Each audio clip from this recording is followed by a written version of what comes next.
కనకచర్ల విషయంలో తెలంగాణ సీఎం రేవంత్ రెడ్డిపై BRS MLA Harish Rao చేసిన వ్యాఖ్యలకు కాంగ్రెస్ ఎంపీ చామల కిరణ్ కుమార్ రెడ్డి కౌంటర్ ఇచ్చారు. నీళ్లు అంటే తమ సొంత ప్రాజెక్ట్ అన్నట్లుగా హరీష్ రావు మాట్లాడటం సరికాదన్నారు. నీళ్ల గురించి కేసీఆర్ హరీష్ రావుకు తప్ప ఎవరికీ తెలియదనే పిచ్చి ఆలోచనతో మాట్లాడుతున్నారని మండిపడ్డారు.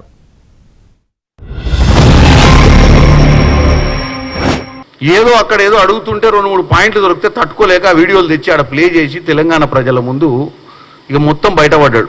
నదీ జనాలు మీ అయ్యా జాగిరా అంటాడు. ఎవరయ్యా జాగిరి కాదు నదీ జలాలు. నదీ ఏదో అక్కడేదో అడుగుతుంటే 2-3 పాయింట్లు దొరికితే తట్టుకోలేక వీడియోలు తెచ్చి ఆడ ప్లే చేసి తెలంగాణ ప్రజల ముందు ఇక మొత్తం బయటపడ్డాడు. నదీ జనాలు మీ అయ్యా జాగిరా అంటాడు. ఎవరయ్యా జాగిరి కాదు నదీ జలాలు. నదీ ఏదో అక్కడేదో అడుగుతుంటే 2-3 పాయింట్లు దొరికితే తట్టుకోలేక వీడియోలు తెచ్చి ఆడ ప్లే చేసి తెలంగాణ ప్రజల ముందు ఇక మొత్తం బయటపడ్డాడు. నదీ జనాలు మీ అయ్యా జాగిరా అంటాడు. ఎవరయ్యా జాగిరి కాదు నదీ జలాలు. నదీ